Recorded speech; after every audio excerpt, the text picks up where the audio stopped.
छात्रों, एक्सरसाइज 3.3 का question number 6 जो कि हम मैट्रिसेस सॉल्व कर रहे हैं आजकल, तो उसमें क्वेश्चन नंबर 6 है। क्या दिया है कि a बराबर ये दिया है और इसमें कहा है सत्यापित कीजिए डैश a बराबर i। तो देखिए यहाँ तक अभी आपने सवाल किए हैं तो आप समझते हैं कि a डैश का मतलब क्या है। a डैश का मतलब है ट्रांसपोज ऑफ a, यानी कि उस आव्यूह का परिवर्त करना। तो कैसे करते हैं परिवर्त? उस आव्यूह की पंक्तियों को स्तंभों में बदल दें और स्तंभों को पंक्तियों में बदल दें। और a डैश का ये तो ये हो गया ही डैश। अब a यानी कि उससे उसी आव्यूह से मल्टीप्लाई करना उसका। i क्या है? आइडेंटिटी मैट्रिक्स है। तो 2/2 में देखेंगे तो 1 0 0 1 हो जाएगा। तो ये चीज़ इसके बराबर आए तो देखते हैं ऐसा करना। तो लेफ़्ट हैंड साइड किया मैंने। अब a डैश a, तो a डैश में ये जैसे जो पहली पंक्ति है इसको स्तंभ के रूप में लिख लेंगे और जो दूसरी पंक्ति है इसको दूसरे स्तंभ के रूप में लिख लेंगे और ए जे लिख लिया जाएगा cos alpha sine alpha minus sine alpha cos alpha. आप समझ रहे हो, ये डैश हो गया ना, इसका ये ट्रांसपोज हो गया। अब दोनों का मल्टीप्लाई करिए तो आपको दोनों का मल्टीप्लाई करना आता है। पहली पंक्ति लिया, पहले स्तंभ से मल्टीप्लाई करेंगे तो पहले का पहले से अवयव से, दूसरे अवयव का दूसरे अवयव से। तो कॉस अल्फ़ा का मल्टीप्लाई हो रहा है कॉस अल्फ़ा से, तो क्या हो जाएगा cos square alpha minus sine alpha का मल्टीप्लाई किया प्लस का साइन स्क्वायर अल्फ़ा हो गया। अब यहाँ इसी पहली पंक्ति का दूसरे स्तंभ से मल्टीप्लाई करना, तो कॉस अल्फ़ा का साइन अल्फ़ा से किया multiply cos alpha sine alpha और minus sine alpha cos alpha. अब ये दूसरी पंक्ति लो और फिर पहले स्तंभ से कर लो साइन अल्फ़ा कॉस अल्फ़ा। इस कॉस अल्फ़ा का साइन अल्फ़ा से करेंगे तो माइनस का साइन अल्फ़ा कॉस अल्फ़ा। अब ये दूसरी पंक्ति गुणा दूसरे स्तंभ से करेंगे साइन अल्फ़ा गुणा साइन अल्फ़ा से, तो साइन स्क्वायर अल्फ़ा और ये हो जाएगा plus cos square alpha, cos alpha ही गुणा कॉस अल्फ़ा से। अब बहुत स्पष्ट है, sine square alpha plus cos square alpha, तो इसकी वैल्यू तो 1 हो गई। ट्रिग्नोमेट्री में पढ़ा है sign alpha cos alpha plus minus के हो गए तो ये 0 हो गया। यहाँ भी यही हो गया तो ये 0 हो गया और इसकी वैल्यू 1 हो गई। तो ये क्या हो गया? ये तो आइडेंटिटी मैट्रिक्स हो गई। तो यहाँ पर जो वेरिफिकेशन करना था हमारा वो ये हो गया, यही वेरिफिकेशन करना था, तो ये सत्यापन हो गया। इसी प्रकार से 6 का जो सेकंड है वो आप करके देखें। अब देखो 7वां प्रश्न है और ये मैट्रिक्स दी है। ये क्या कहा है? सिद्ध कीजिए कि ये जो आव्यूह A है वो एक सममित आव्यूह है। और हमें ध्यान में ये रहना चाहिए कि सममित आव्यूह माने क्या। तो सममित आव्यूह उस आव्यूह को कहते हैं जिस आव्यूह को ट्रांसपोज करने पर भी फिर वही आव्यूह आ जाए। अगर कोई आव्यूह A इस प्रकार है कि उसका जो A डैश है यानी ट्रांसपोज ऑफ A और वो A के ही बराबर हो तो ऐसे आव्यूह को सममित आव्यूह कहते हैं। अब देखते हैं क्या यहाँ पर ये चीज़ है।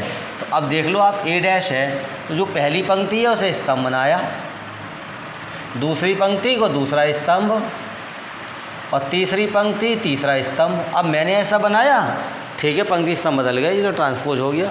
लेकिन ऐसा करने पर देखने में आया इसमें अंतर क्या आ रहा है? अंतर तो कुछ नहीं है, ये तो सेम एक ही तरह है। इट मीन्स जो A डैश है ये तो स्वयं अपने आप में A के बराबर आ गया। तो ये स्पष्ट हो गया कि जो मैट्रिक्स A है वो एक सममित आव्यूह है।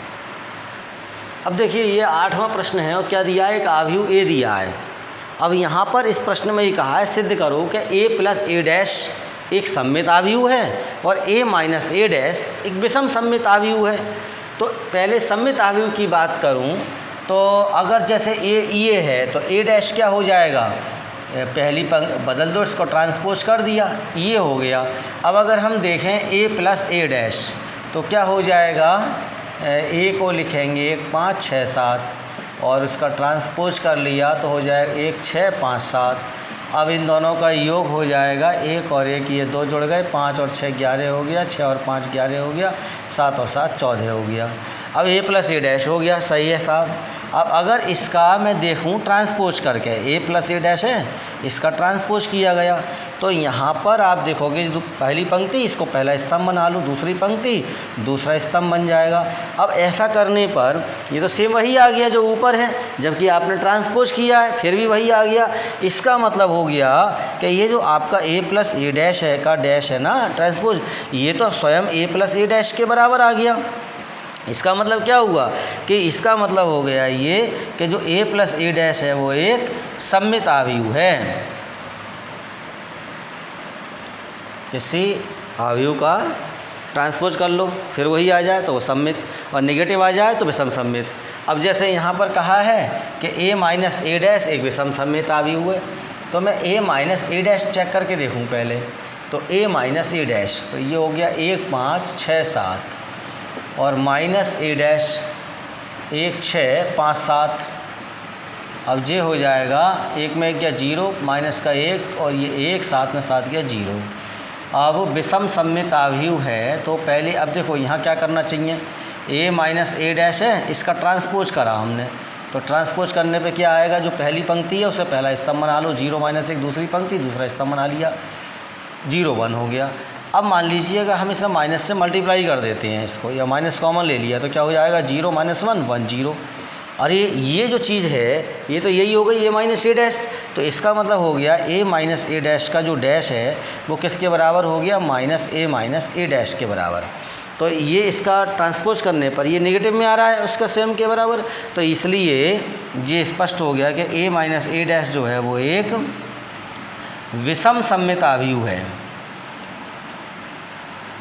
विषम सममित आव्यूह है। देखो आपको याद होगा यदि a डैश बराबर a है तो समझ लो, याद रखो सममित आव्यूह, और यदि a डैश बराबर माइनस a के आ जाए तो फिर विषम सममित आव्यूह। ऐसे करके जो भी चीज़ पूछी जाएगी ये चीज़ ध्यान में रहेगी तो ये बताई जा सकती है। अब जैसे ये दिया है, अब इस सवाल में क्या करना है, ये दिया हुआ है और half of a plus A dash निकालना है। तो मैं अगर ये है तो a डैश क्या होगा, 0 a b पहली पंक्ति पहला स्तंभ, दूसरी पंक्ति दूसरा स्तंभ, तीसरी पंक्ति तीसरा स्तंभ। अब इसमें क्या काम कर लो आप, a प्लस ए डैश निकाल लो, तो 0 minus a minus b, a 0 minus c, b c 0 और a dash 0 a b minus a 0 c minus b minus c 0। अब ये है a प्लस ए डैश बराबर, अब 0 और 0 को दोनों को जोड़ेंगे 0 हो जाएगा, माइनस ए प्लस ए ये 0 हो गया, माइनस बी प्लस बी ये 0 हो गया, a और माइनस ए 0 0 और 0 0 है ही, माइनस सी प्लस सी 0, b और माइनस बी 0, c और माइनस सी 0 और 0 और 0 0। तो अब यहाँ पर ये निकालना हमें तो half of a plus A dash, तो भैया ये तो आप सब में इसके तो ये तो एक शून्य आव्यूह है क्योंकि इसके सभी अवयव 0 हैं। अगर इसको हाफ से मल्टीप्लाई भी करोगे आप इसके सारे एलिमेंट्स को तो कोई अंतर नहीं पड़ता, तब भी हम देखेंगे कि सभी अवयव 0 आएंगे।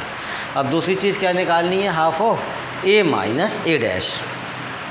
तो अब मान लीजिए मैं क्या काम करूं, a माइनस ए डैश निकालूं, तो उसके लिए क्या करना पड़ेगा, मुझे a लिखूँगा 0 minus a minus b, a 0 minus c, b c 0 और माइनस ए डैश, ये हो जाएगा 0 a b minus A 0 c minus b minus c 0। तो यहाँ ये हो जाएगा a माइनस ए डैश बराबर 0। अब देखो a प्लस ए हो जाएगा तो 2a हो गया, b प्लस b तो 2b हो जाएगा, माइनस ए और फिर माइनस ए तो माइनस का 2a हो जाएगा, 0 तो 0 ही है, c प्लस c हो जाएगा 2c, तो ये हो जाएगा ऐसे b माइनस b तो माइनस का 2b माइनस 2c और ये 0। अब देखो भाई आप क्या कर सकते हो, half of a minus a dash, जो वैल्यूज़ निकालनी है मुझे इसकी निकालनी है ना, तो हाफ अपनी ओर से लगाया, स्वाभाविक सी बात है दिया हुआ है। तो अब 0 माइनस 2a माइनस 2b, तो ये हो जाएगा 2a 0 minus 2c 2b 2c और 0। अब यहाँ पर जो हाफ है इसके सारे एलिमेंट को इससे मल्टीप्लाई कर दो तो क्या हो जाएगा, ये 0 हो जाएगा, माइनस का ये हो जाएगा, माइनस का b हो जाएगा, ये a हो जाएगा, ये 0 हो जाएगा और ये माइनस c हो जाएगा, ये b हो जाएगा, c हो जाएगा और ये 0 हो जाएगा। अब ये जो आया 0 a b minus a 0 c minus b minus c 0, ये किसके बराबर हो गया, a के बराबर हो गया। तो यहाँ पर ये जो है एक प्रकार से हम कह सकते हैं कि ये इसके बराबर होता है। देखो बच्चों, ए बराबर एक मैट्रिक्स दिया है और यहाँ कहा है इस आव्यूह को एक सममित आव्यूह और एक विषम सममित आव्यूह के योग के रूप में व्यक्त कीजिए इसे।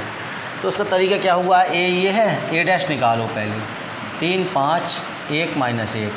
अब आप ए प्लस ए डैश कर लो, तो 3 5 1 -1 प्लस कर लेंगे 3 1 5 -1। अब यहाँ पर ये हो गया 3 3 6, 5 और 1 6, 5 और 1 6 और माइनस का 2। अब आप half of A plus A dash निकाल लो, तो ये हो जाएगा, हाफ करते हैं 6 6 6 -2, तो ये हो गया 3 3 3 -1। आप इसका ट्रांसपोज करोगे ना, फिर से वही आ जाएगी। तो इसका मतलब जो है ना, ये हिस्सा कैसा हो गया, एक सममित आव्यूह हो गया। ए प्लस ए डैश जो होता है वो सममित होता है और ए माइनस ए डैश विषम सममित होता है। अभी सिखाता हूँ, ए माइनस ए डैश है, तो अब यहाँ पर इसको लिखा 3 5 1 -1 और माइनस ये हो जाएगा 3 1 5 -1। अब दोनों को सॉल्व किया, 3 में 3 गया 0 हो गया, 5 में से 1 गया 4 हो गया, 1 में 5 गया माइनस का 4 हो गया, -1 और +1 2 हो जाएगा, -1 +1 0। अब यहाँ पर क्या किया, half of A minus a dash, half लिख लिया, 0 4 -4 0 0 2 -2 और 0। अब अगर आप देखो इसको चेंज करोगे तो ये विषम सममित आव्यूह हो गया। अब जो आव्यूह एक दिया है ऐसे करके लिखा जाता है, ए बराबर half of A plus A dash plus half of A minus a dash. अगर आप इन्हें सॉल्व करोगे तो फिर से ये दोनों का यही आ जाएगा। अब इसमें क्या है कि हमने जैसे ये आव्यूह था आपका 3 5 1 -1। अब देखो ये वाला जो लिखा है half of A plus A dash निकाला, वो ये हो गया 3 3 और 3 -1 और plus half of A minus a dash निकाला, वो ये हो गया 0 -2 और 2 0। अगर आप ये चीज़ देखो तो 3 और 0 जोड़ोगे 3 हो जाएगा, 3 और 2 5 हो जाएगा, 3 और -2 3 में 2 1 हो गया और -1 और 0 तो -1 हो गया। यानी एक आव्यूह ये इन दो आव्यूहों के योग के रूप में हो गया, एक बात। और दूसरी बात, ये दो आव्यूह कैसे हैं अपने आप में, इनका कैरेक्टर देखो। ये आव्यूह एक सममित आव्यूह है और ये आव्यूह एक विषम सममित आव्यूह है, आप चेंज करके देख सकते हो। तो इस तरह से किसी आव्यूह को एक सममित आव्यूह और एक विषम सममित आव्यूह के योग के रूप में इस प्रकार से लिखा जाता है। ये चीज़ याद रखने की है। अब इसी 10वें सवाल में ही दूसरा भाग है। अभी पहला भाग किया था ना, वो 2×2 का था, ये 3×3 में है। स्क्वायर मैट्रिक्स ही होनी चाहिए। अब इसको भी सममित और विषम सममित आव्यूह के योग के रूप में दिखाना है मुझे, तो मैं यहाँ भी क्या काम करूँ, ऐसे ही करके दिखाना मुझे। पहले मैं ए प्लस ए डैश निकाल लूँ, तो मैं उसके लिए 6 -2 2 -2 3 -1 2 -1 3 ये लिखा और इसमें प्लस कर लो क्या चीज़, ए डैश। अब इसका ट्रांसपोज करो तो क्या हो जाएगा, 6 -2 2। अब ये दूसरी पंक्ति है ना, इसको दूसरा स्तंभ बदल दो, डायरेक्ट कर ले रहा हूँ ये काम। और तीसरी पंक्ति तीसरा स्तंभ 2 -1 3। अब यहाँ पर ये हो गया 6 और 6 12, -2 -2 माइनस का 4, 2 और 2 4, -2 -2 माइनस का 4, 3 और 3 6, -1 -1 माइनस का 2, 2 और 2 4, -1 -1 माइनस का 2, 3 और 3 6। तो इस प्रकार से ये हो गया। अब ये हो गया half of A plus A dash, half of बार है -4 4, -4 6 माइनस का 2 4 माइनस का 2 6। अब यहाँ 1/2 से सबको गुणा कर दो तो ये 6 हो जाएगा, माइनस का 2 2, ये हो जाएगा माइनस का 2 3 और माइनस का 1, ये 2 हो जाएगा, माइनस का 1 और ये 3। प्रत्येक अवयव को 1/2 से गुणा कर दी। अब यहाँ तुम्हें क्या काम करना, अब निकालो ए माइनस ए डैश। तो अब ए तो देखो ये है ही है, 6 -2 और 2, -2 3 -1 और 2 -1 3 और माइनस ये हो गया। अब इसमें से ए डैश माइनस कर लो तो 6 -2 2 -2 3 -1 और 2 -1 3। ये तो देखो क्या आएगा, 6 में से 6 गया 0, -2 + 2 0 हो जाएगा, 2 में 2 गया 0, -2 और +2 0, 3 में 3 गया 0, -1 और जब भी 0 हो जाएगा 0 0 0 हो गए। अब यहाँ पर हाफ से मल्टीप्लाई भी करोगे तब भी यही चीज़ आ जाएगी। ये तो half of A minus a dash बराबर हाफ ऑफ और फिर 0 0 0 0 0 0 0 0 0। तो इसका मतलब तो यही आ गया, फिर सब शून्य आव्यूह है ये तो एक। और जब ये शून्य आव्यूह हो गया, अब यहाँ पर मुझे दिखाना है इस आव्यूह को तो मैं इसको ऐसे करके लिख के दिखा दूंगा, half of A plus A dash plus half of A minus a dash. ये सममित और विषम सममित अवयव के योग के रूप में आ जाएगा। तो 6 - 2 2 -2 3 -1 और 2 - 1 3 इक्वल टू, अब ये हो गया half of A plus A dash, ये वाली वैल्यू आई थी। देखो 6 - 2 2 और -2 3 -1 और 2 -1 3 और प्लस देखेंगे तो ये वाला तो एक शून्य अवयव है ही है। तो इस प्रकार बहुत स्पष्ट है कि अगर हम देखेंगे इन दोनों का योग करेंगे यही आ जाएगा, इसको अगर ट्रांसपोज करेंगे तो फिर यही लाइन आ रही है, तो ये तो सममित हो गया। और इसको विषम सममित अवयव कैसे दिखाओगे?